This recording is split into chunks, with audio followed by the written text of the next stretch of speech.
A few years ago, I had just exited the freeway in Southern California on my normal drive back from work, and I was sitting at this red light at the end of an off-ramp behind a handful of other cars, probably listening to an audiobook or something, with my brain mostly on autopilot after a long workday. And before I realized what was happening, I suddenly heard this loud rev of an engine, and this large SUV flew just inches past me, driving on the shoulder curb to my right, smashing into a tall light pole and plowing ahead, veering back onto the road, and then hitting all of the cars in front of me. As shards of glass and metal flew everywhere, the light pole that had been hit tipped and shattered on the ground right in front of my truck. For a split second, I just kind of sat there frozen and wide-eyed, trying to process what had just happened. An SUV had careened off the freeway down the off-ramp, but for whatever reason, never applied the brakes. At 70 plus miles per hour, they managed to swerve around my truck, but then hit a light pole a few feet away from me and then smashed into everyone else in front of me who had been waiting at that light. I did what I could to help. I called 911, I checked on the original driver and other people in cars involved, and thankfully no one appeared to be injured beyond future recovery, but everyone was shaken and a few vehicles would never drive again. And once everything had settled and the police dismissed me to drive away, I had time to digest just how close I had come to having my life potentially changed forever. If something had gone slightly different, if that SUV hadn't swerved onto the curb and elected to use a light pole to slow them down instead of my truck, it would have been me they smashed into at 70 miles per hour. But it didn't happen that way. We all have moments like that, times where we realize, oh man, if something had been slightly different, life could have been changed forever. And it's experiences like that that can really jolt our lives into perspective. Suddenly the stain on our new shirt or the stressful upcoming deadline at work doesn't matter so much anymore. And hopefully we walk away with a little more appreciation for what we have, the good and the bad. But what about those times where something happens and it does change the course of our lives? What about the people who go through something so life-altering that we often look at them and wonder how they managed to get through it, how they managed to create a new normal, if they were able to at all? Today's story is about one such incident, a single moment that happened to a single person that ended up influencing not dozens, not hundreds, but thousands of lives. Thanks for being here. I'm Jolie Hales, and this is Podsitivity.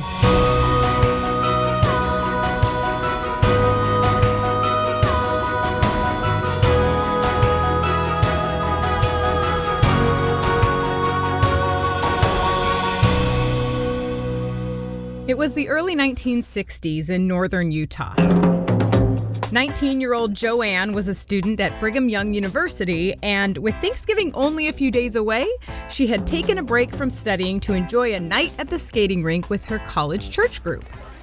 Joanne loved roller skating, and when her roommates decided to leave the rink early for the night, Joanne would need to secure a different ride home if she was going to be able to stick around. As the self-sufficient, strong woman that she was, she looked through the crowd of young adults and found one she recognized, Jack Rushton, a member of her church congregation. Joanne had originally thought that Jack was a college professor, not a student. I heard him speak in church one night, and he was so profound that I thought he must be a professor or something, because I couldn't believe that, a student could give such a good talk. His remarkably well-delivered sermon, combined with the fact that he was in his mid-20s, a solid 5 or 6 years ahead of Joanne, just made him seem like he was in a different part of life. But over the weeks, Joanne had gotten comfortable enough with Jack over a few casual conversations on the phone when she was originally trying to get in touch with his roommate for some weekly church responsibility that she had. Jack would always answer the phone and Ken would never be there. But we joked a lot on the telephone. And so he came to know who I was. So by the time she was hoping to find a ride home from the skating rink, she trusted Jack and his friends enough for the job. Once the night of 1960s skating fun had concluded, Joanne was taking off her skates, talking casually to Jack and other friends. With Thanksgiving only a couple days away, Jack asked Joanne what her Thanksgiving plans were. Being a California girl, Joanne didn't have family very close by, so she figured that she'd take a bus a couple hours north to visit her aunt's house. To which Jack responded, "Well, me and my 2 friends who are pilots, we're flying in a 4-passenger plane to my home in Ely, Nevada." And he says, "We actually have room for 1 more. Why don't you come?" And I said, jokingly, of course, "Well, of course I'll come. That sounds like a blast."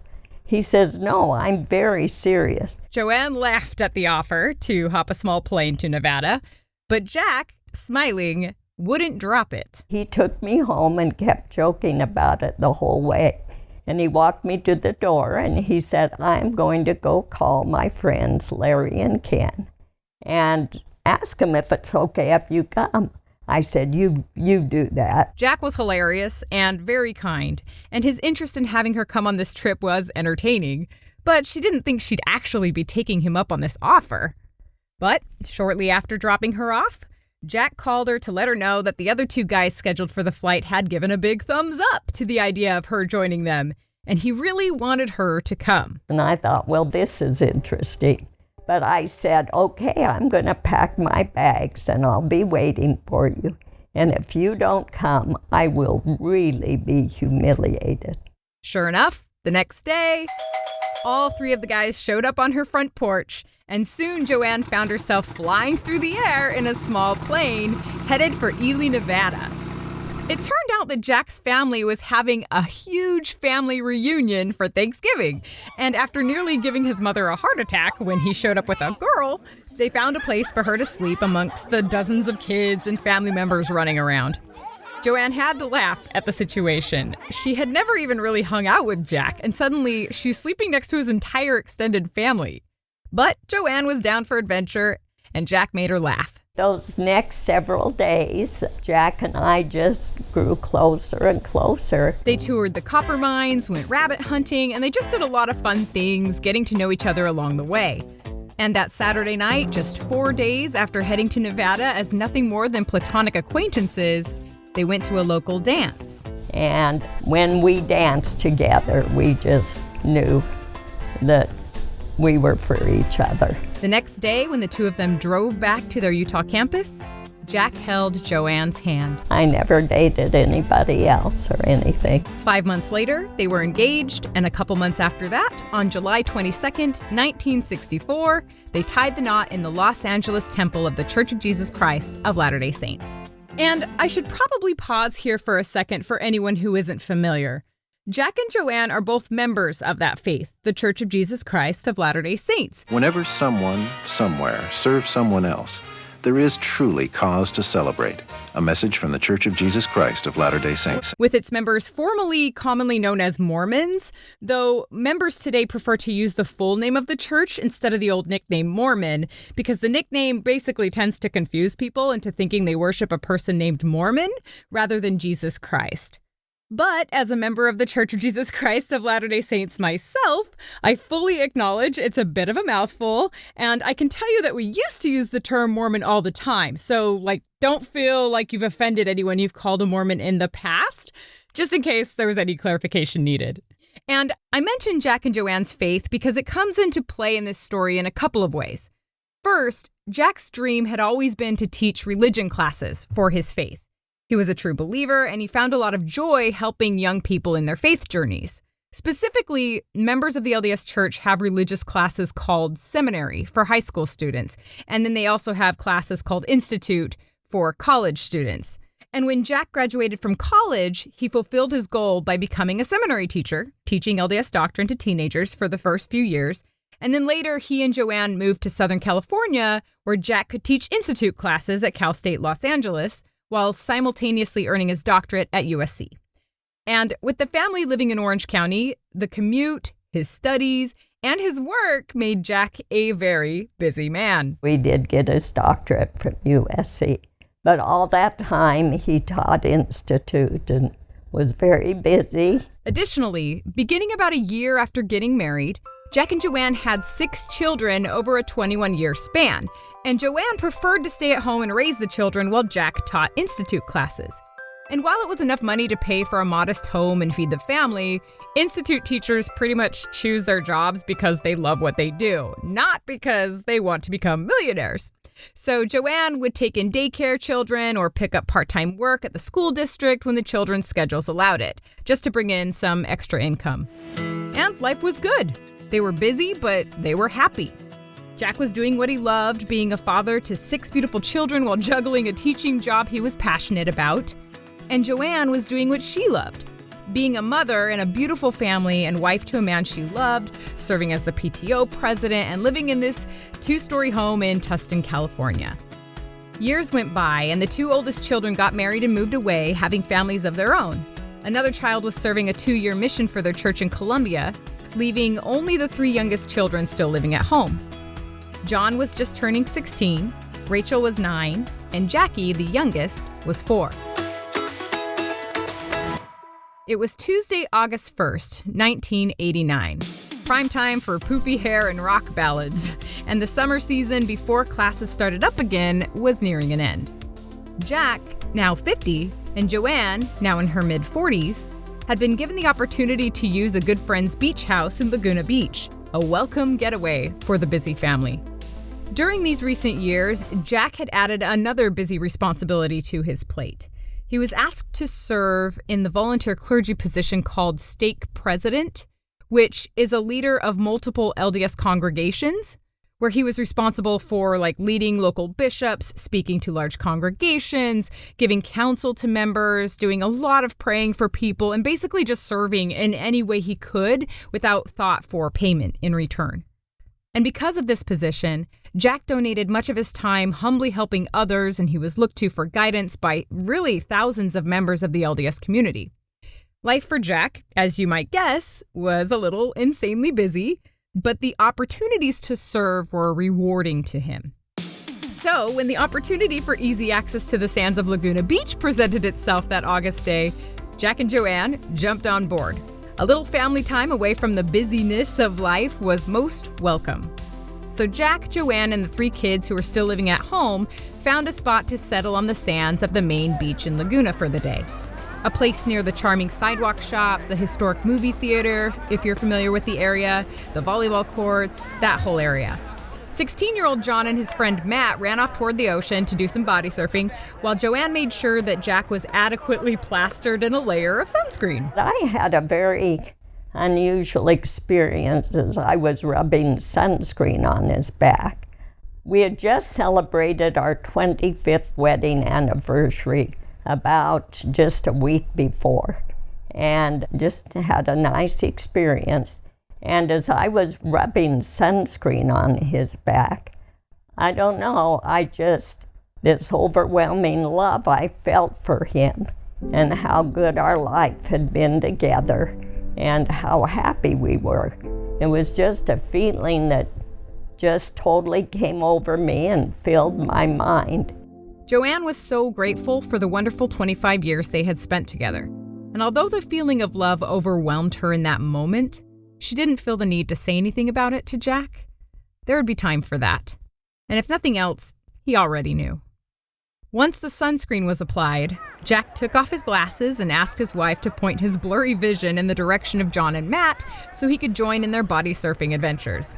Joanne happily pointed him in the right direction and then went back to relaxing in the sun, reading a book. Their 9-year-old daughter played in the sand next to them while their 4-year-old daughter had fallen asleep on the beach. It seemed to be a near-perfect, relaxing day. So there, Joanne sat enjoying her book under the sun. But she had only read a few pages when she was suddenly interrupted. It was her son's friend, Matt. He was running toward her, shouting her name and saying, "You've got to come quick, your husband's been hurt."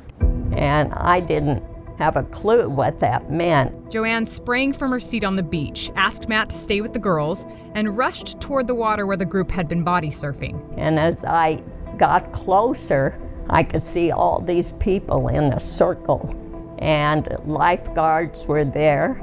And then John saw me and came to me, and he says, Mom, Dad's been hurt. I'm not sure what's wrong. I think maybe it's his neck. I'm not sure." Joanne pushed her way through the crowd of people to see her husband lifelessly laying on his back as a group of lifeguards took turns giving him CPR. His skin was white and his lips were blue. It was a sight no wife ever wanted to see. All I kept hearing, we can't get him to breathe, we can't get him to breathe. Joanne couldn't believe what she was looking at. She tried to rush to Jack's side, but the lifeguards held her back, keeping her a few feet away so that they could try to save his life. Weakened with devastation and anxiety, Joanne lost strength in her legs and tearfully fell to her knees. I just uttered a prayer. Heavenly Father, let him live. I don't care how, just let him live. And of course, I had no idea the implications of those words. Her 16-year-old son, John, stood terrified at her side, watching the CPR rotation. At one point, one lifeguard asked Joanne if Jack had ever had issues with his heart. But no, he had always been healthy. This just didn't make any sense. I couldn't believe anything. I thought he had had a heart attack. I didn't know what was the matter, but he was unconscious. John had mentioned to me that something was wrong with his neck, maybe, but that didn't sink in till later. Eventually, the truth revealed itself. It turned out Jack had waded out into the water to join John and Matt for some body surfing. When he saw his dad enter the ocean, John swam to him and the two of them chatted pleasantly as they waited for the next good wave. And eventually, it came. Jack and John pushed off at just the right moment, and the wave carried them blissfully forward. As the wave drew nearer to the shallow sands, John pulled off the wave and then called to his dad to see how his ride had been. But he didn't get an answer. For a moment, John thought that his dad was probably hiding, about to sneak up on him, ready to grab his legs in an act of playful surprise. But that didn't happen. Confused, John quickly scanned the ocean horizon around him, and then he saw a flash of color in the water. Jack was on his stomach, motionless, being carried by the ocean current. Immediately, John fought his way through the water, yelling for his dad, but he received no response. He reached his father, and with all the strength he could muster, he turned his dad over on his back and put his head above water to breathe, revealing the wide-eyed, expressionless look on his dad's face, with still panic somehow frozen in his eyes. He was completely unresponsive. Just then, a forceful wave pulled his dad out of John's arms, and he lost him again. Flabbergasted, John flagged his friend Matt, and the two frantically searched the ocean water for Jack, knowing time was against them. They had to find him before the next wave hit. His life was in their hands. Then they saw him. Just as another wave struck, each of them managed to grab Jack under an arm and drag him to shore, where they were joined by two Good Samaritans and a lifeguard. What they didn't know at the time was that when Jack had taken the last wave with his son, he had ridden the wave headfirst into a sandbar, breaking his neck at a C2 level, just underneath his head. And since the break happened well above the diaphragm in his body, he instantly lost the ability to breathe on his own, let alone move at all. No longer capable of using his arms or legs, Jack suddenly found himself at the helpless mercy of the ocean waves, tossing him to and fro. The last thing he saw was the swirling of green seawater all around him. Then everything went black. Minutes later, the two teenage boys managed to pull him onto shore to the lifeguards, and Matt sprinted across the sand to alert Joanne, who ran to the crowd to find the horrifying scene. I had many people come up to me during that time. I, of course, was on my knees because I didn't have the strength to stand, and they said, "We're praying for you, we're praying for you." They were all very, very gracious and kind. Even as Joanne watched her motionless husband under the care of young lifeguards trying to get a heartbeat, random strangers approached from all sides, offering words of kindness and love for a woman they had never met. This horrifying scene, watching lifeguards pound on her husband's chest and trying to get him to breathe, lasted for what felt like an eternity.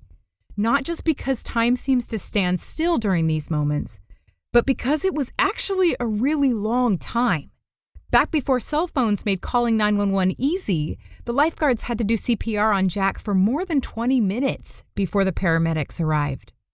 And when they did arrive, they took over the lifeguards' rotation and pulled out a defibrillator to try to jumpstart his heart.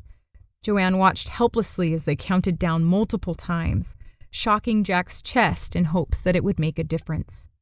And finally, it did. After all that time, they got a heartbeat. And then they put the air tubes down his throat so that he could breathe. The paramedics loaded Jack into the ambulance with Joanne by his side, and they drove to the nearest emergency room. Back on the beach, concerned strangers helped John and Matt gather the family's things and the two daughters who still didn't know what was going on, and helped them carry everything to Matt's father's car when he was able to arrive at the beach.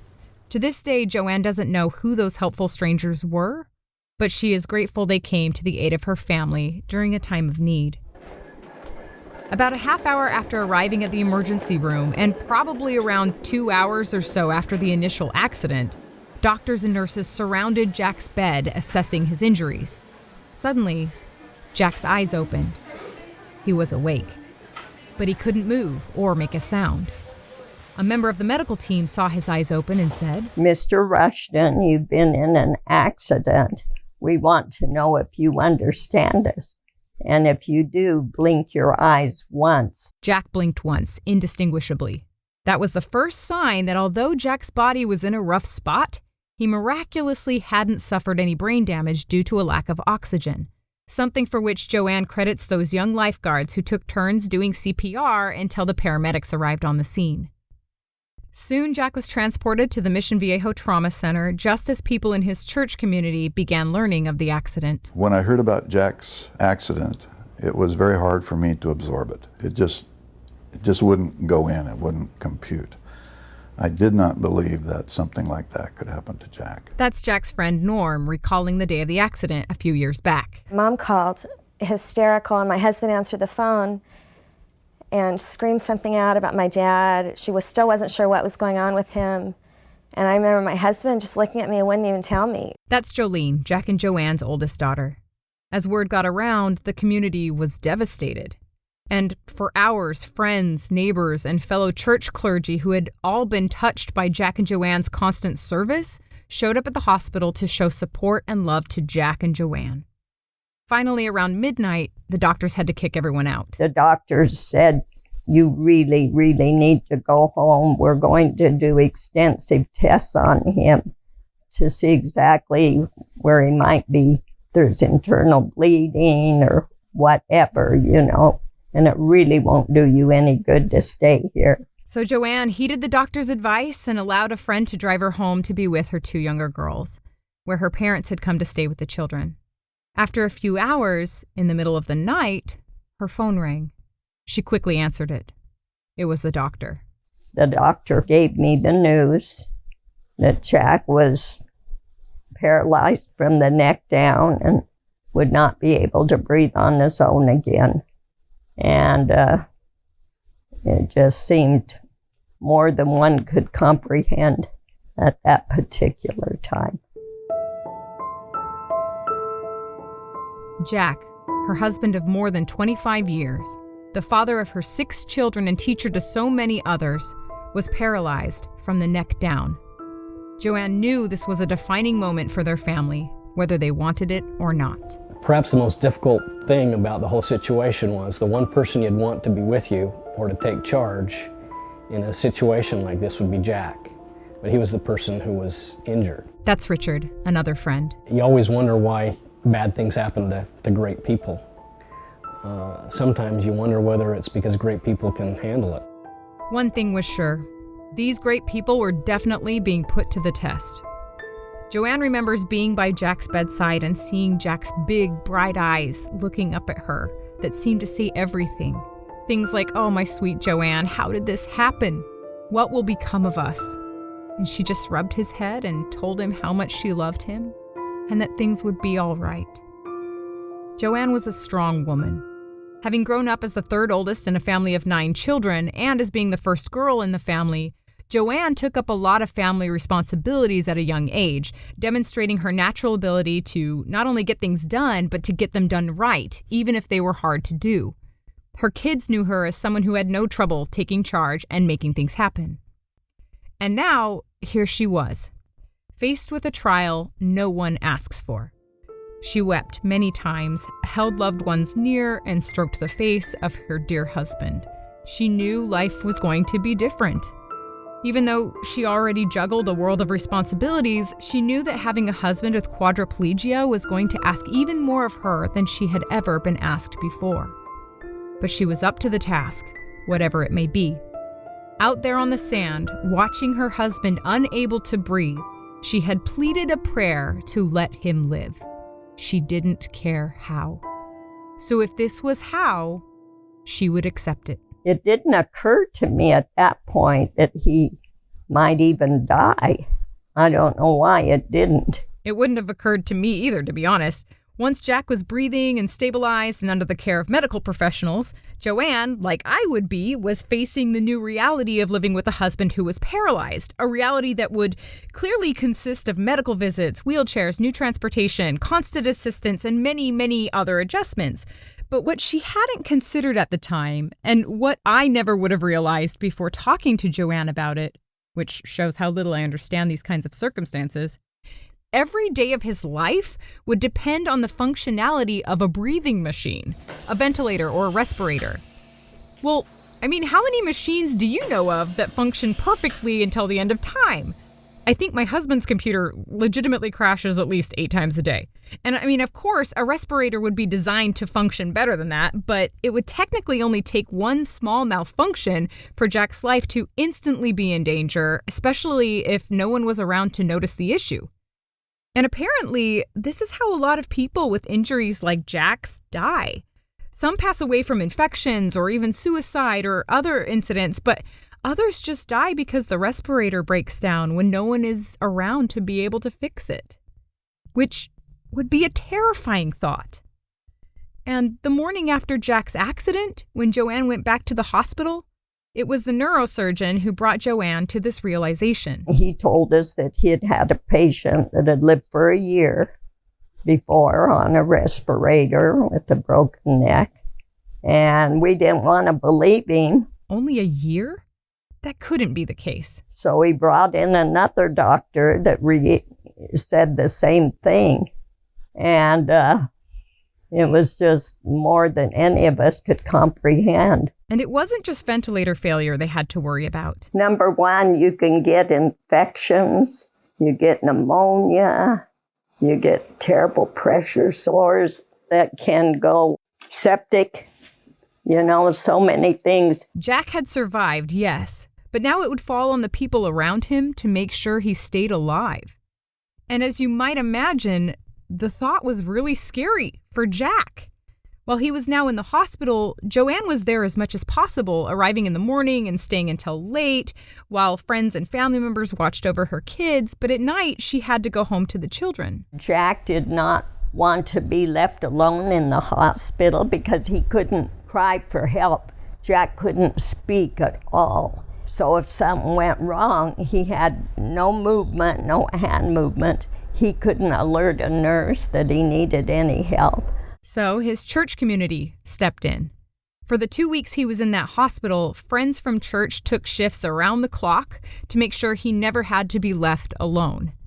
The tender visits brought Joanne and Jack a tremendous amount of comfort, knowing someone was always there watching over him. So every day for those 2 weeks, I would sit at the hospital all day long. I would read him cards and letters that people had sent, and that seemed to bring him a lot of comfort. One of their friends, Ron, was a professional artist, and he designed a communication chart with various objects on it that they could point to that might be something he would want them to talk to him about. Through his blinking, he was able to tell us what he would like, and so that helped a great deal to communicate with him. It was very helpful. We left him at the hospital after we left because they were so excited about it and able to communicate with other people that might have the same problem. After 2 weeks, Jack was transferred to a rehabilitation hospital where he would live for 6 months as he basically learned to live. And life at rehab was filled with ups and downs. Jack was released from his service position as stake president in his church, which brought him sorrow, but also understanding and eventually peace. and he focused on things like learning to control an electric wheelchair by sipping and puffing air into a tube, while Joanne learned what would be needed to care for him. Jack's adjustment was good. That's Bill, one of the nurses at Jack's rehabilitation hospital. His family support was absolutely magnificent. Joanne was always there. Doctors had originally told Joanne that Jack would never be able to do anything on his own again, including ever being able to speak. And it would be better to put him in an institution. And of course, there was no way that was going to happen. Not on Joanne's watch. She had 6 kids with this man. When all this was over, he was going to go back home where he belonged. The worst of it was just, am I capable of caring for him at home by myself? Full quadriplegic on a respirator. How do I meet all of his needs at home? So they gave me some training in a hospital, showing me different things that I had to do. And the thought of not hearing Jack ever speak again was particularly difficult to fathom. Jack's brother Kim put it this way. The thing that upset me the most, more than anything else, is the fact I might never hear my brother's voice again. I don't know why that upset me so badly. The idea that he couldn't move or that he was paralyzed, it was almost like I didn't think of that. What I really thought of was I'm never going to hear his voice again.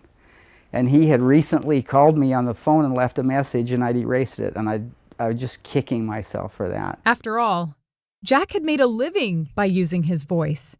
He had found incredible joy in teaching and giving talks and counseling others. So the thought was just unbearable for everyone. But thankfully, there was a glimmer of hope.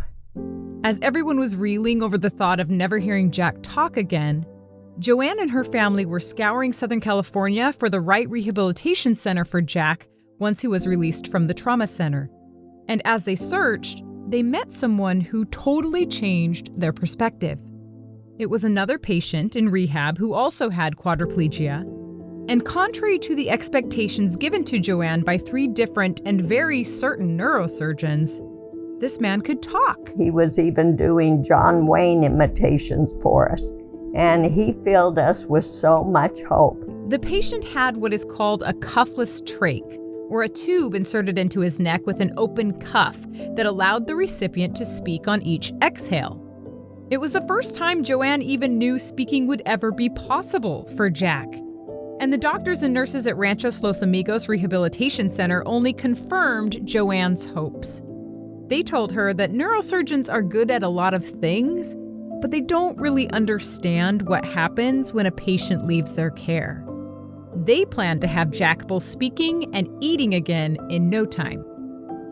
About 2 weeks after the accident, Jack was released from the hospital and moved to the rehabilitation center. And with the assistance of a doctor there who used a balloon to manipulate airflow past his vocal cords, he showed Jack and Joanne that talking was indeed in his future. That would enable him to say 1 or 2 words at a time.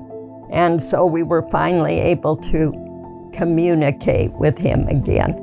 And that was wonderful. Family friend Richard remembered the first time Jack could speak. His first words to the doctor was that he wanted some tortillas and frijoles. He wanted to be able to eat. I can remember the look on Joanne's face when she heard his voice. And at that point, I had just a confirmation that he was going to be a great inspiration to many people, because being able to speak, he is a very humorous person, but he uses humor in a way that teaches us. 1 or 2 words was obviously nothing near the hours of talking he was able to do previously in front of the classroom or in front of a church congregation, but when compared with 0 words and nothing but eye blinking, 1 or 2 words was amazing. And about a month after his accident, when his body was strong enough, Jack got his own cuffless trach like the John Wayne impersonator, allowing Jack to speak a string of words on each exhale, a tremendous blessing that had originally been thought to be completely impossible. Sure, he had to pause with each inhale, but again, given previous circumstances, this was amazing. But there was more in store for Jack.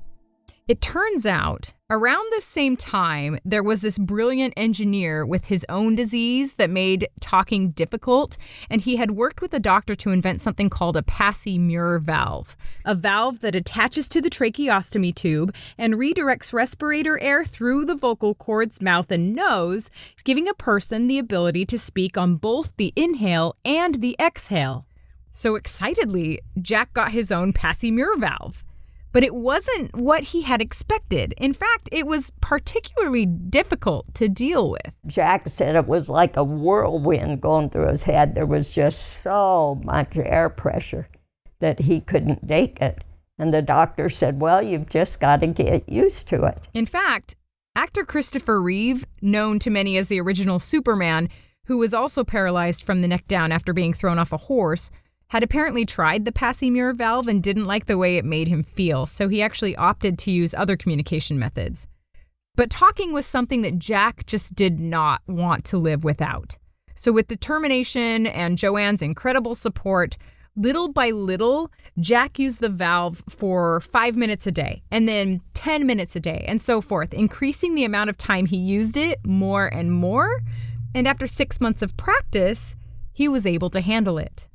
And most importantly, he had been given a gift so many of us take for granted.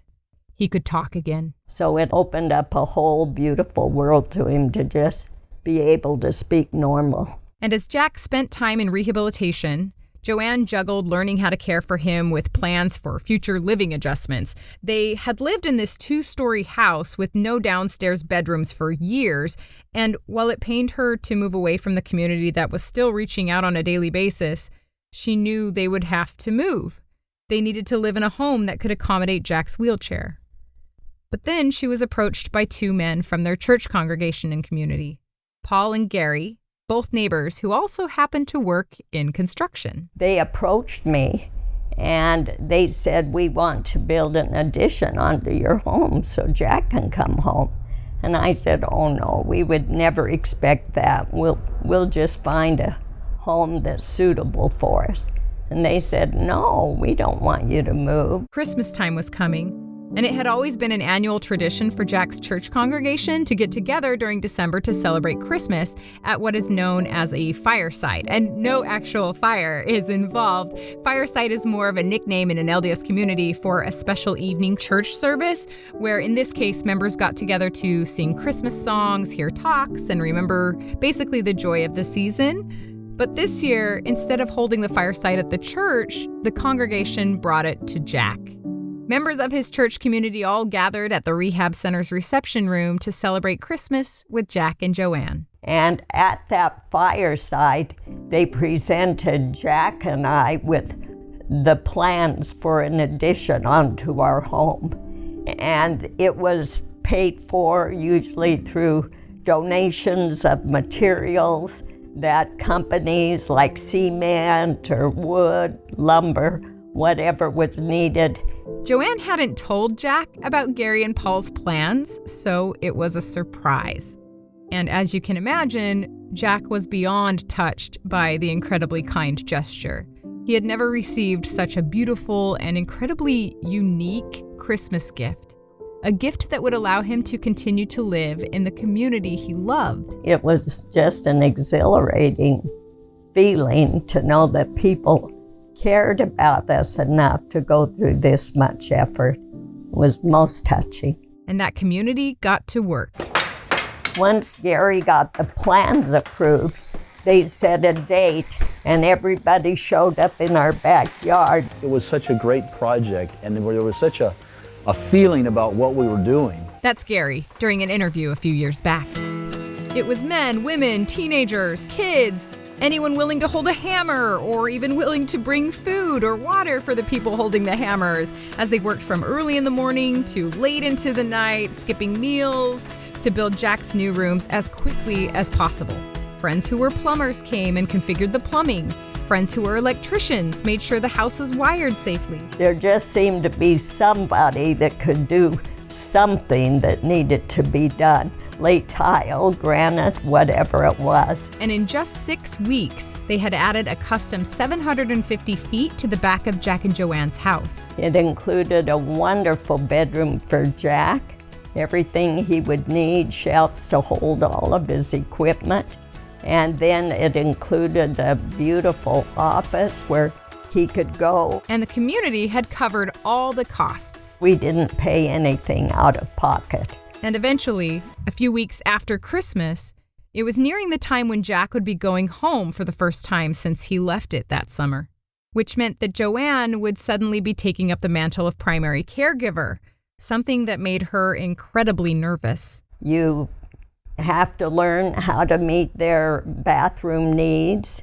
You know, you've got to dress them, you've got to do range of motion so their body doesn't get withered and drawn up in knots. I've actually seen the checklist for getting Jack ready in the mornings, and it is literally 56 steps that I imagine would probably take a couple hours to accomplish every morning. I mean, it listed everything from putting eye drops into Jack's eyes to bathing instructions to when to unplug which battery chargers and how and when to use a lift device to lift Jack from his bed into his wheelchair and a lot more. I can see how Joanne, looking at this list, might have felt intimidated.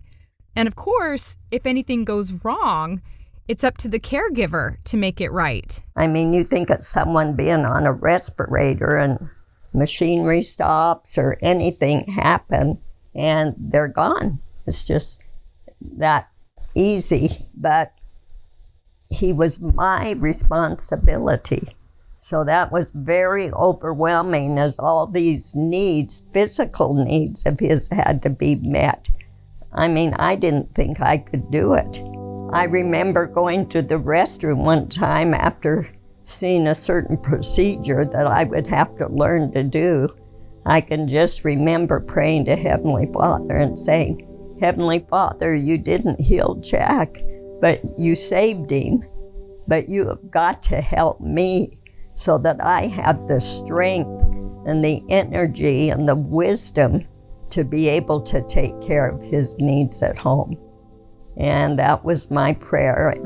I know that the Lord answered that prayer, because what I once thought would be a very, very, very difficult thing to do, actually, as the months went by, just became a way of life for us. And then the day arrived. January 31st, 1990, a Wednesday, the day Jack would finally be going home. When we left, I can remember the doctor saying, well, Jack, there's only about 1,000 things that can go wrong with you. We'll probably see you soon. Some parting words of comfort, no doubt. But Jack and Joanne couldn't be soured. That was such an exciting day. We had to borrow a van to bring him home in. And I hadn't told Jack, but I knew there would be quite a gathering of people to cheer him on. And so when that van turned down our street, people were cheering and yelling, and the drums were playing, and it was such a fun time. And if you're able to watch this podcast episode on Facebook or YouTube, you can see pictures of this day along with other pictures from the story. Gary, the contractor, said that it was a memorable day for all of us, a much anticipated day. The street was literally lined with people.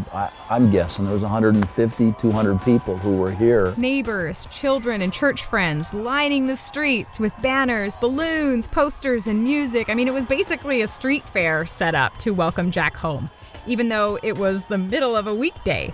And as Joanne and Jack turned their van onto the street and Jack saw the scene in front of him, Jack's eyes filled with tears. There was a newspaper reporter there taking pictures, and the house was all finished. Of course, Jack hadn't seen that. And Gary Anderson and Paul Colby and many others that had worked on the house were there. And they had to wheel him along the side of the home, because that was going to be his new entrance. They had poured cement, and they brought him through this back door that they had hung. And on that back door, it said, "This is the house that Jack's friends built." And it had everybody's signature written on that door.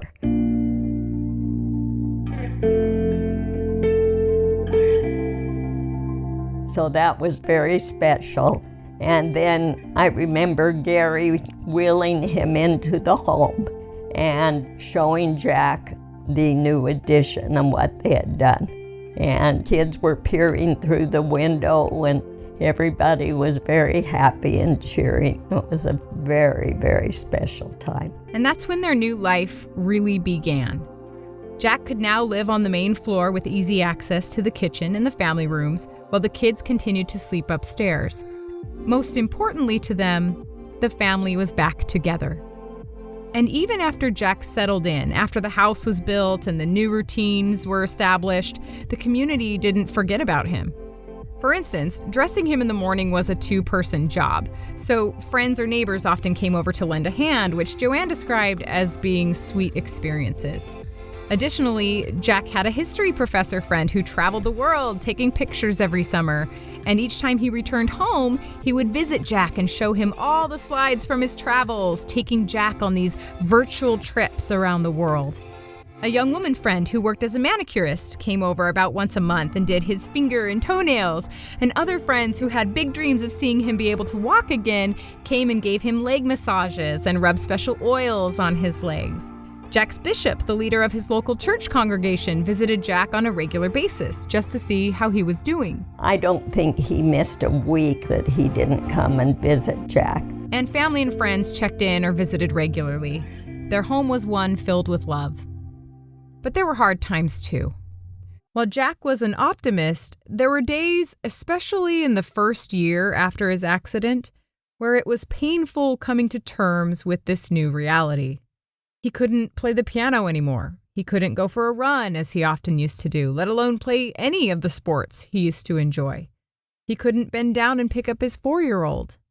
There were a lot of simple things in life he just, missed. Who wouldn't? I can't even conceive of what it must have been like to lose all your motor faculties and be stuck with lying in a bed and not being able to move. That's family friend Norm again. Jack is an athlete. It's like, I don't know what it's like, but just not to be able to go out on the court anymore, to see the guys that you used to play ball with, and then you just can't do it. He must have suffered very, very many lonely and difficult times. And when times were especially tough for Jack, as you can imagine, it was also hard on Joanne. She truly saw him as a whole person. But when he was at home during these hard days, it was like he didn't see himself that way. He lacked the ability to see himself beyond his paralysis. In fact, I think I am unqualified to describe what he must have been feeling in those moments. I'd rather you hear it from Jack himself. It just seemed that I had lost so much.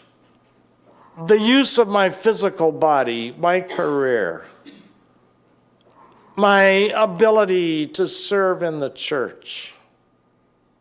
And how could I ever be an effective husband and father in this kind of a physical condition? I wasn't angry at God. I was not bitter. That's not the point. I wasn't going around saying, why me or poor me. I was just simply heartbroken and devastated. I just didn't know how I could live a very long life this way. And I had little hope for the future and really no joy in the present.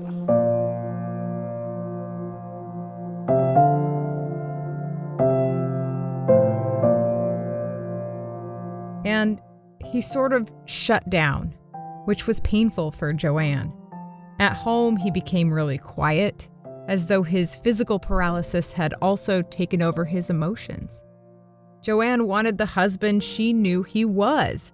He seemed able to talk to everyone else, but for reasons only Jack could really feel, he was having trouble opening up to the dearest person in his life. We were even having a hard time communicating, and I finally said to him, I might as well go get someone off the street to come and care for you, and I go out and get a full-time job because you seem to talk to them more than you talk to me.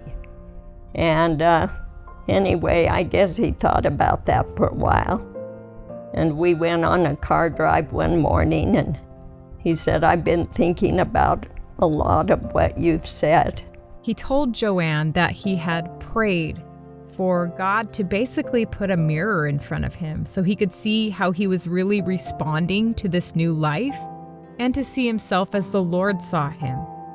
And when he did that, he suddenly had impressions come to mind, impressions that he was not meant to die anytime soon, but to live a productive life. And then ideas of things he could do to be a good husband and father, even in these circumstances, came to mind. He said, I realize that I need to change. And in praying for that, the Lord gave me a new heart. And he says, I really do want to live. And I think the Lord has really blessed me with the ability to want to go on and live. And I'll never forget that. The greatest blessing that came from that experience is that the Lord saw fit to heal my spirit, to give me a new heart, as only He has the power to do. And I began to feel then a joy, a peace, a sense of well-being that I never thought I would ever feel again. And from then on, Jack really started to embrace his new reality with newly found hope and joy, and his sense of humor was back with a vengeance. And while some people out in public didn't always know how to react to Jack's physical condition, causing an awkward moment here or there, Jack and Joanne never really let it get to them. I worry a little bit about how I'm going to be perceived by others when, especially when I go out in public. That's Jack telling his story in his own words in front of a captive audience, which we'll talk more about in a bit. The people that were the greatest were little children. We'd be at the beach, and a mother would stand by, and her children would come forward, and they'd look at Jack and say, we're so happy that you could come to the beach today. 5-year-olds are the greatest. They are so open. I guess we could all learn a big lesson from little children about how to react to people that have a little bit of a physical problem. But they surrounded me and they were saying, hey, mister, what happened to you? What's that hose hanging out of your neck? And how does this chair work? And what is this all about? And there was this little kid that was kind of hanging around the edge, and I knew that he wanted to ask me something, and he just couldn't quite get his courage up, and finally he got up real close to me, and he looked me right in the eyes and he said, hey, mister, what happened to your face?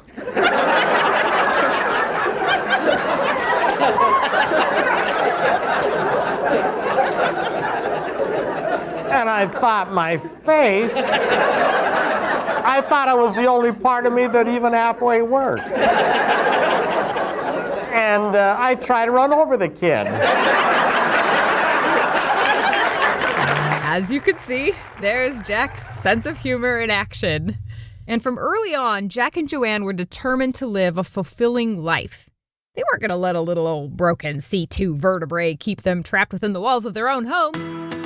We did everything. We went to the movies, we went out to dinner, we had family parties that we would go to.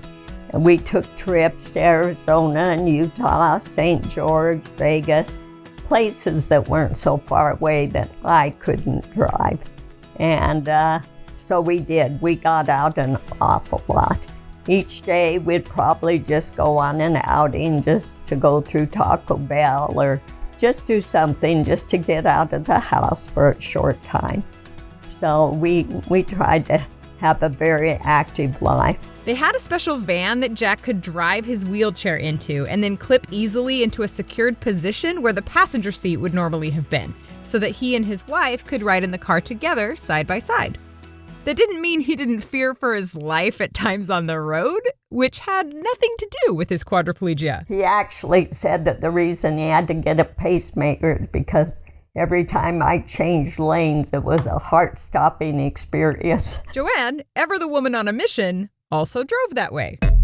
One time, their van broke down hours away from home, and since it's difficult for a person with quadriplegia to spend the night in an impromptu hotel room, and hailing a taxi or renting a car wouldn't really accommodate his wheelchair, Jack and Joanne had to ride the rest of the way home inside their broken van as it was carried on top of a tow truck bed.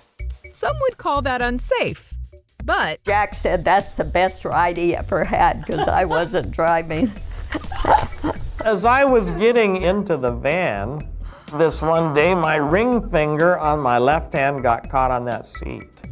And as I was going in, it was bent all the way back to my wrist. And as I watched it, I said to myself, boy, I'll bet that hurts.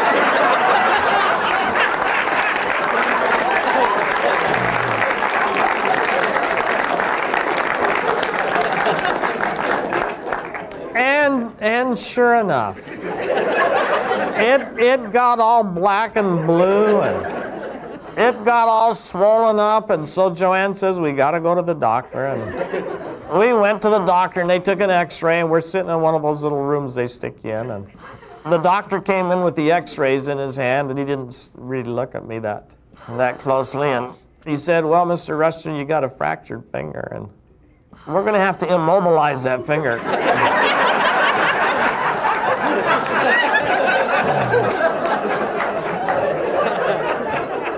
And I thought, oh, golly, where did you go to medical school?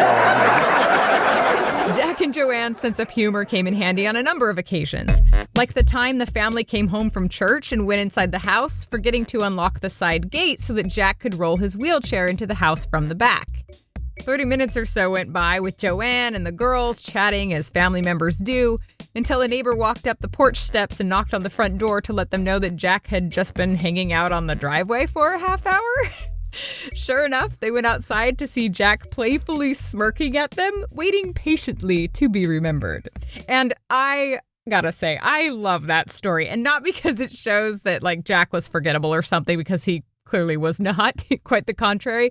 I love that story because it shows the level of normalcy their family reached. They were back to being a normal and normally human family. Even though my health is very good, Joanne still insists on taking me to the doctor every once in a while for a checkup. And so we go, and they do blood work, and the nurse gets the needle ready to take my blood, and I always ask her, is this gonna hurt? And, she pats me on the arm and says, well, it'll probably sting just a little bit. Though there were definitely challenges they experienced that were unique to their circumstances.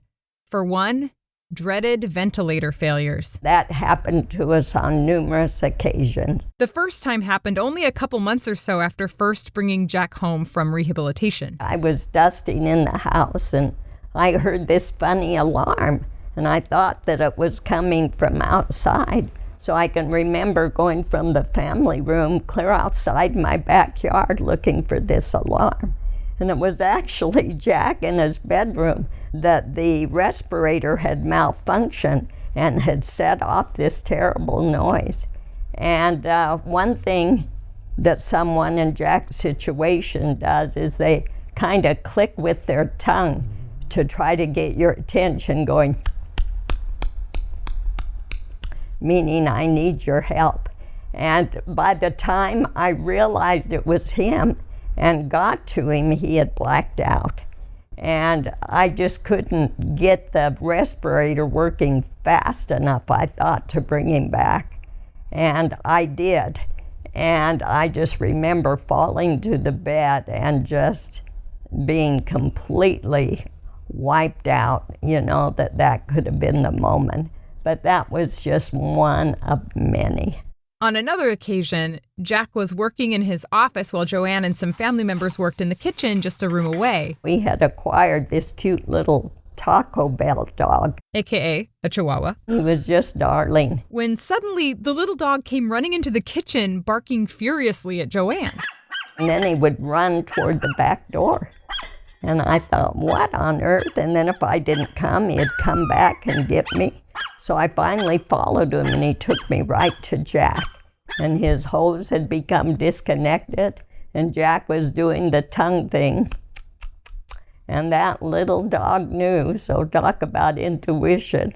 That little dog knew that Jack was in danger. And the respirator alarm didn't go off. Usually that's our clue. We can hear the respirator alarm, but it didn't go off that day. And those were just 2 instances where the ventilator had problems. Joanne said it happened a couple times a year. So they tried to always stay within earshot of Jack in order to hear a potential alarm or his tongue clicks. And it worked. For years, each time the respirator gave out, Joanne was able to come to the rescue. And it wasn't just the ventilator they had to deal with. Other health scares were thrown in for good measure, like the time Jack almost bled to death when it turned out the medication he had been taking had apparently been eating away at his arteries. Normally, a person might be alerted to these kinds of issues because they were in a great amount of pain or something. But pain is a luxury someone with paralysis just doesn't have. With all of the modern technology that we have in the world, it's just amazing that my life support system is held together by Velcro and 2 rubber bands. I call this living on the edge. And he truly was. He was living on the edge. My son John was 16 at the time, and he drew the duty to sleep in there with me that particular night to give his mother a little break. And in the middle of the night, I could sense that I wasn't breathing real good. And all of a sudden, I could hardly breathe at all. And the alarms began sounding on the respirator. And I looked across the room at John, and he didn't budge. And I thought, oh no, I'm a goner. This kid's never gonna wake up. But all of a sudden, he jumped out of bed, ran over to the telephone, picked it up, and said, hello.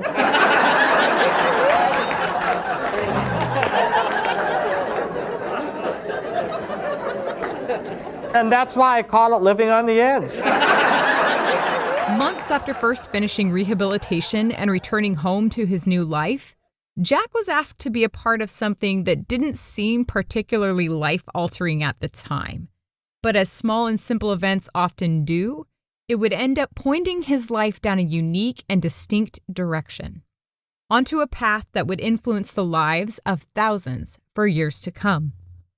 One day, a friend approached him and asked him to speak at a seminary graduation ceremony, where high school seniors graduate from 4 years of their religious classes. And Jack said, I can't do that. I'm no good at that. He was on a respirator. He couldn't turn his head to look around a room or even lift his arms to emphasize a point. Sure, he used to speak all the time, but those days were over. He couldn't even stand in front of an audience now. How was he supposed to talk to them? His mind was immediately made up. No, this was something he was not going to be able to do. But his friend, who had known Jack for years, just wouldn't hear of it. He says, I'm putting your name on the program. You better show up. Upon realizing that his friend was dead serious and that his name was already being circulated as being the graduation speaker, Jack didn't know what else to do. He roped in Joanne for help, and the 2 of them put together some words to say. Graduation day came, and Jack's friend smiled as Jack rolled in the door, terribly nervous, but ready to speak. He went there and gave a wonderful talk. Jack was a different kind of speaker, one the seminary students were not used to. He was in a wheelchair, not even able to move his head from side to side, and he spoke with a unique rhythm perpetuated by his speaking valve and the respirator, 12 breaths per minute to be exact. They had never heard someone speak like this before. But well beyond the uniqueness of his speaking style, there was no denying the profound wisdom they heard in his words. Just as Joanne had been impressed by his ability to touch the soul with his speaking back when she first saw him talk in college, these students were deeply drawn to his insights. Yes, one's body might be paralyzed, or one might be cast into prison, or whatever the circumstances of life may be. But we have the ultimate God-given freedom to choose our own attitude each day. And we can choose to be happy and make those about us happy. Or we can choose to be miserable and ornery and affect others in that way. His voice may have sounded different. He may have looked different. But when he spoke to an audience, one thing was clear. Jack was back. And to Jack's surprise, that talk was only the beginning. And then after that, invitations just came, and we would just accept them. Word traveled fast about the inspirational speaker living in Southern California. Suddenly, Jack and Joanne received calls requesting his insights at other events, community events, school events, church events from all different denominations. Everyone wanted to learn from the man with quadriplegia. And as long as the distance to speak was drivable, they went. In all of our lives, sooner or later, there may come circumstances very unexpectedly, oftentimes unwanted and not of our choosing.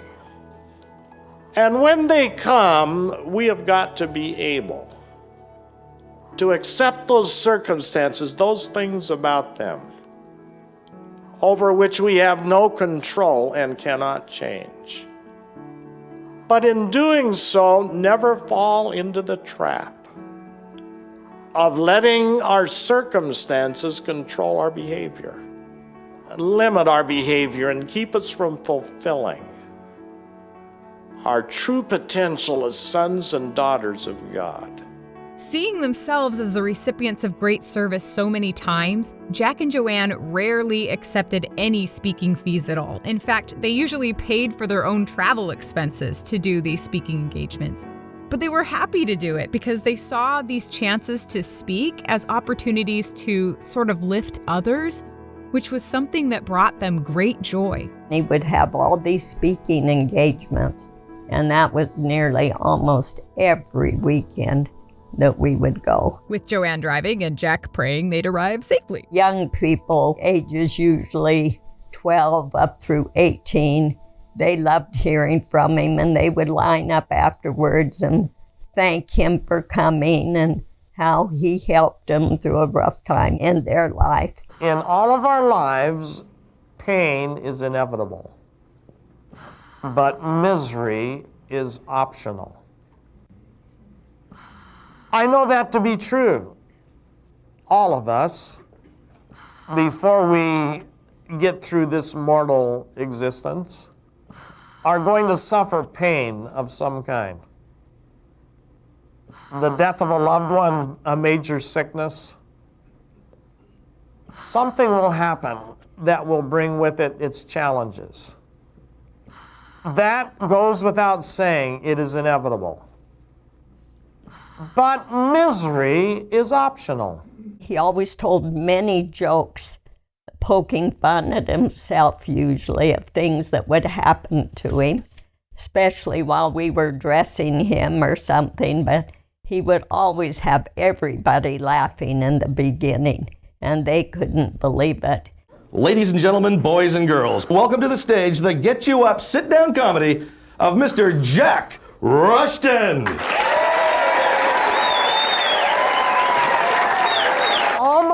life, I wanted to be able to do one thing better than anybody else and was very unsuccessful.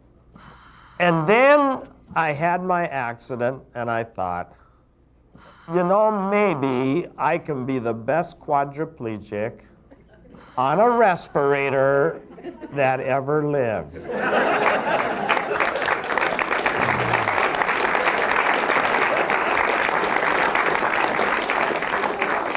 And then, wouldn't you know it, Christopher Reeve goes out and breaks his neck.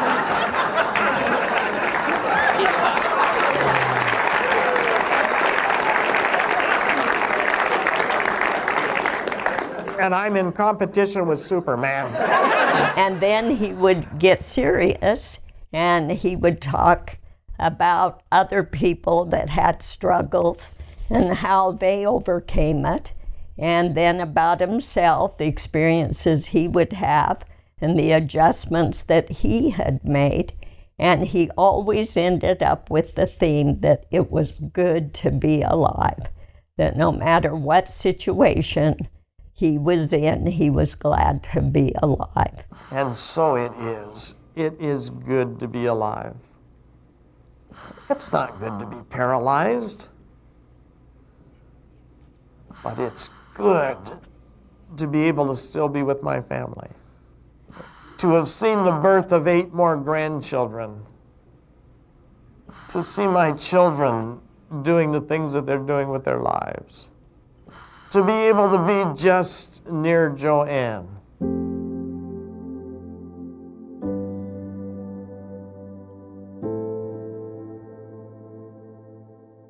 He had a great laugh still. He really did. And a very pleasant, big smile. I was in the hospital recuperating, and I remember this one day I was lying there very comfortably, and all of a sudden Joanne appeared at my bedside with a can of shaving cream in one hand, big smile on her face, and a double-edged razor in the other.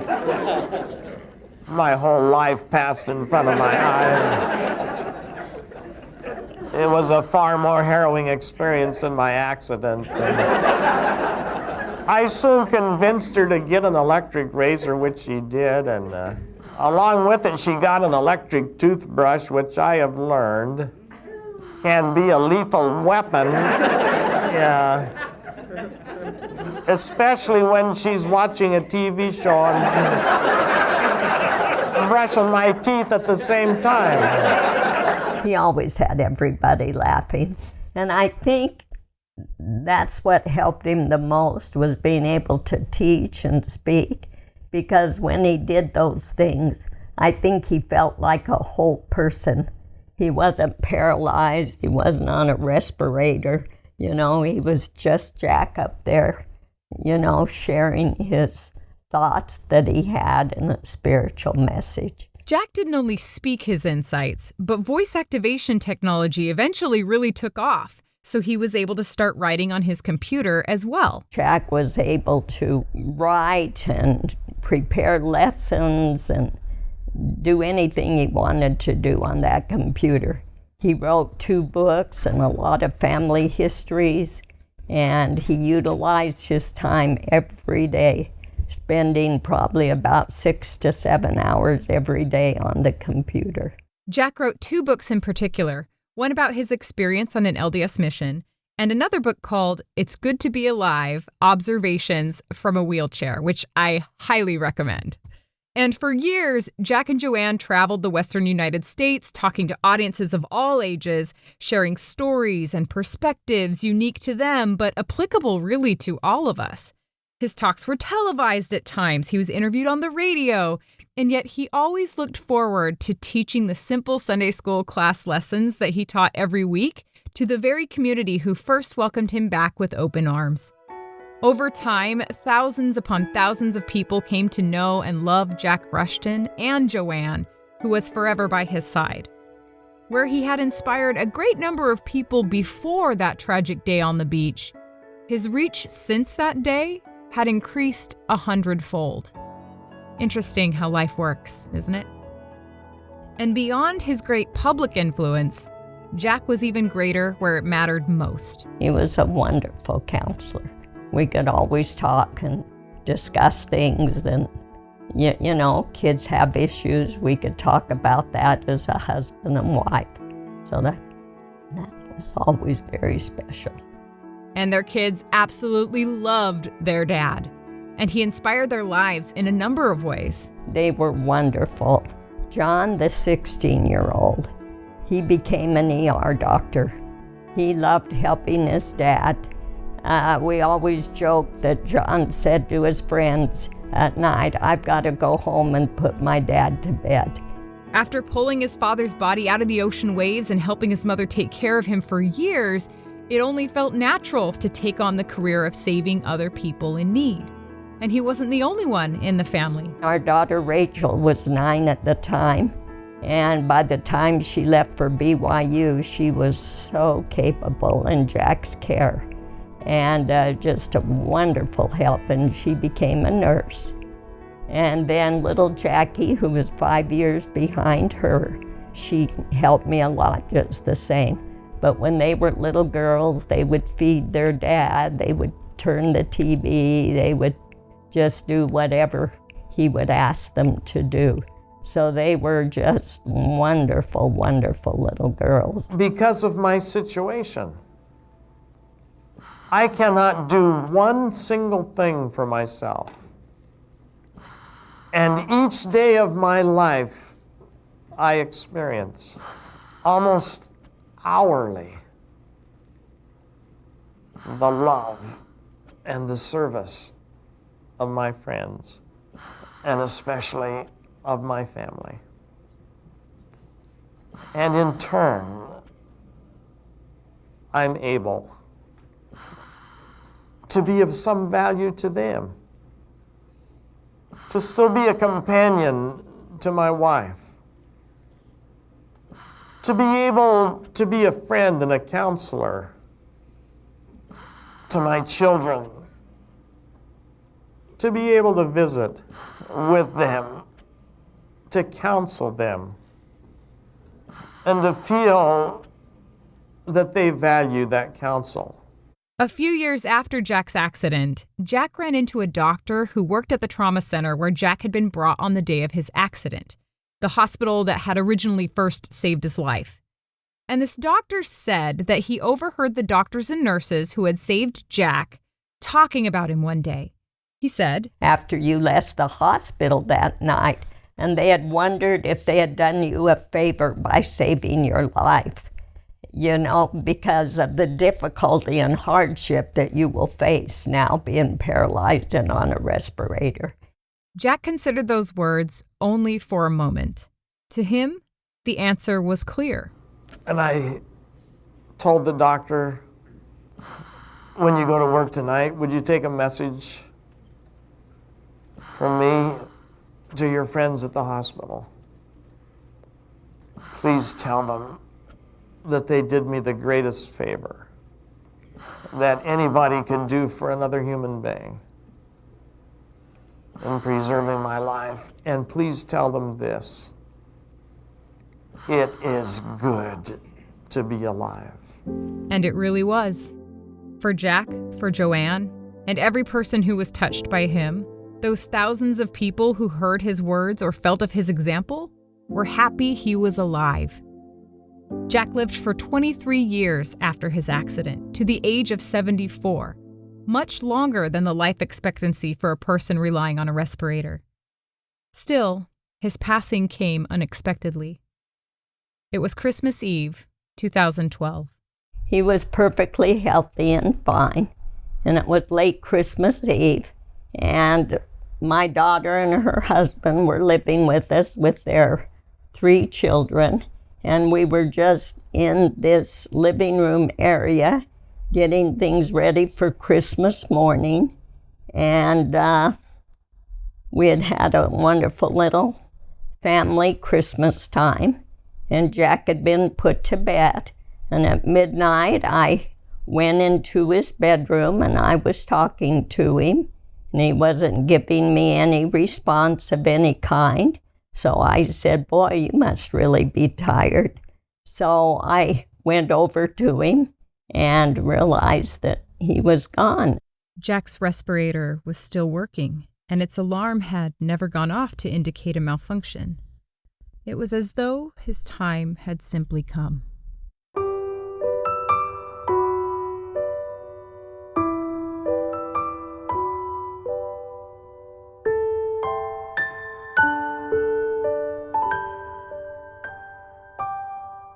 Instead of being a terrible, sad day, we often said, Jack's free. He's lived a long life and done a lot of good, and he's been patient and industrious and done all he could in his situation. So people were happy and sad. It was just one of those things,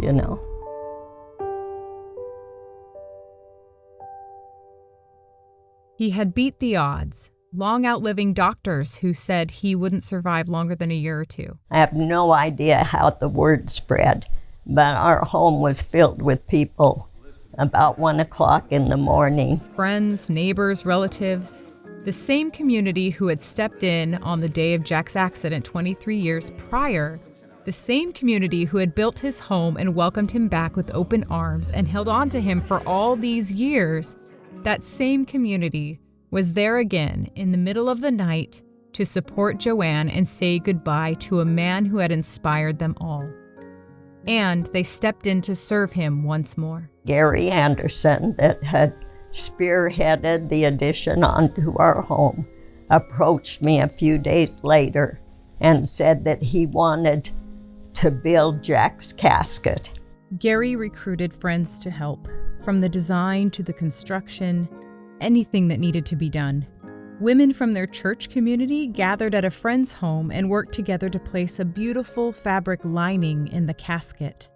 In the end, many of Jack's same friends who had built the home for Jack's body when he was alive also built and beautified his body's resting place. They built this beautiful oak casket. And just as they had signed the door of Jack's new home years ago, everyone who helped with the casket wrote their names inside it before the lining was installed. So that was just a really, really going the extra mile, to want to take on that kind of a job, that kind of a service. It just really showed their love for Jack and what they wanted to do for him. And I was extremely, extremely touched by that.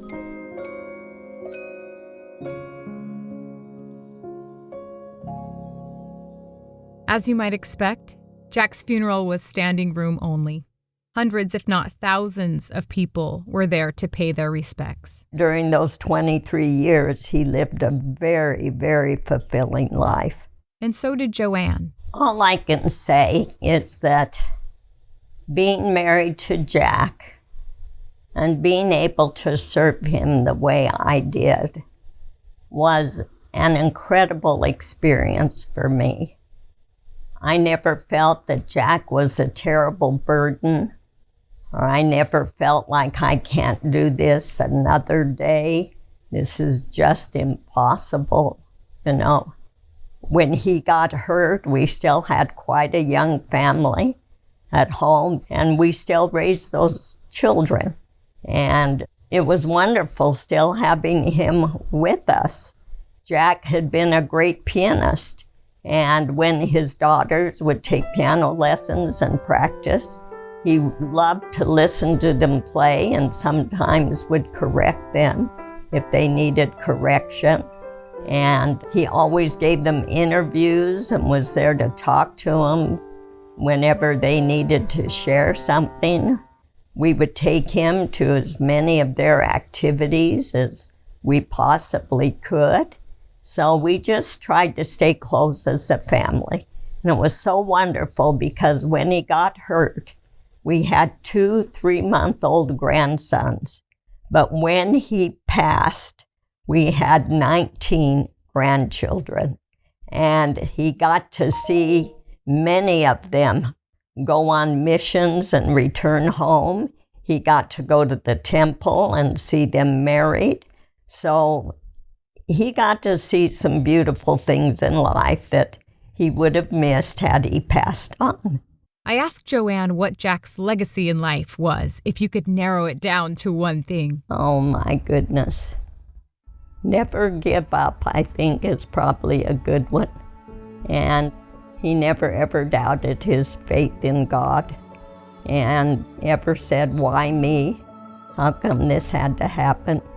He just forged forward. He had those first few years that were years of big adjustment. But once he found what he was able to do and able to accomplish, it gave him a new mission and outlook on life. And he remained a wonderful husband. He was a great dad, and the grandchildren worshiped him. And he was just a stalwart person. And we think he's amazing. Today, Joanne still lives in the home that she shared with Jack for 38 years. And she's facing a new difficult challenge. About 3 years ago, Joanne was diagnosed with the rare and incurable progressive neurodegenerative disease called ALS, also known as Lou Gehrig's disease, and it's taken away her own ability to walk and will eventually take much more. Things are tough for me right now. And it's interesting because since the community came together to build extra rooms to accommodate Jack's wheelchair, now Joanne is able to access those rooms with her own wheelchair, allowing her to continue living in the home and the community that she loves. It's yet another blessing born out of service amidst another trial no one saw coming. I found it much easier to be a caregiver than the one being cared for. That's for sure. But if there's one thing we know for sure about Joanne, it's that she is one tough cookie. I'm just barely getting a glimpse into what Jack must have endured, especially those beginning years, trying to accommodate to the loss of everything, but his voice. And that's all he had. I mean, he couldn't even so much as turn his head. And I'm in a situation now with ALS that I'm in a wheelchair. I can no longer walk, but I can still move my arms and hands somewhat. But I am still struggling so badly. I thought, how on earth did he ever adjust to that? And yet we do see people. We got acquainted with the other side of the world, not just the able-bodied, but the disabled, and learned that there were many people out there in the world that struggle a great deal with handicaps and other issues. And they end up being quite valiant. And you're very amazed how they carry on and are able to do what they do, just go on with life, My accident was a wake-up call. Every day to me is a precious gift. Every day I value with all of my heart. Enjoy the moment.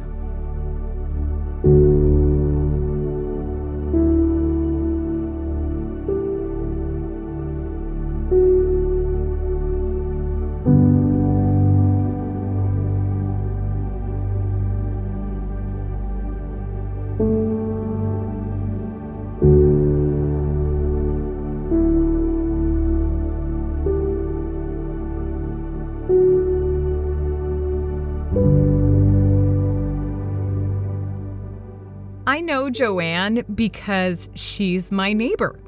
I only needed to walk a few houses across the street to interview her about her story.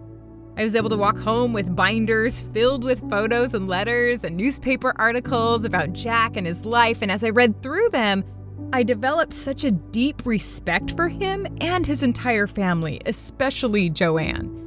I actually never knew Jack very well because I moved into the neighborhood after he had already passed away, but I did know of him quite well, and I got to meet him a couple times, and I also got to see him teach a couple times, and I'll just say the man was honestly just legendary. Just a funny, clever, humble human. The kind that probably goes straight to heaven and then hopefully saves us all seats.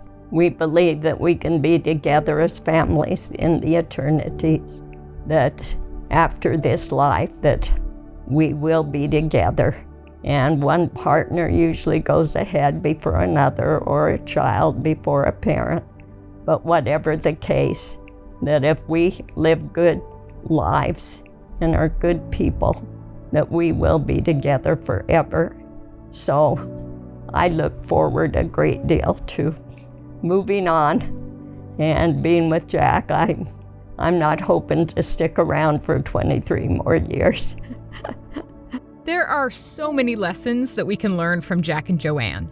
What makes their story especially unique is how their examples can be catered to teach us what our souls need to learn, I guess you could say. Whether it's lessons of perseverance, service, gratitude, love, hope, optimism, faith. I mean, Jack left behind a timeless legacy for all of us.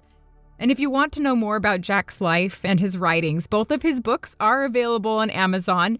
I'm going to plug them even though Joanne didn't tell me to. Just search for Jack Rushton. And additionally, as long as computers made it possible, Jack had written down these weekly observations from his wheelchair, as he called them, some of which went into his book. And these writings are actually available to read for free at observationsbyjack.blogspot.com. So if you're feeling down and maybe you need a little pick-me-up, that could be a good place to go. And also, if you want to reach out to Joanne or to any of the people interviewed on this podcast, you can always send me an email at jolie@podsitivitypodcast.com, and I'll make sure to forward any messages to Joanne or anyone else. And if you have a story of your own that would be a good fit for this podcast, please go to the Podsitivity Facebook page and fill out the form posted there. I really do believe that we could use more uplifting true stories in this crazy busy world of ours. So I'm trying to do my little part to make that happen. And as for the concluding podcast yada yadas, you could find Podsitivity on Google Podcasts, Spotify, Apple Podcasts, wherever you listen to podcasts, basically. If you want to contribute financially to the creation of these episodes, we do have a Patreon you can sign up for. And as I mentioned earlier, video versions of each episode can also be found on YouTube or Facebook, which makes them a little easier to share with friends if that's something you'd like to do. And with that, I really do hope your day is filled with awesomeness, inspiration, and hope. This is Podsitivity. I'm Jolie Hales, and always remember, you're worth more than you know.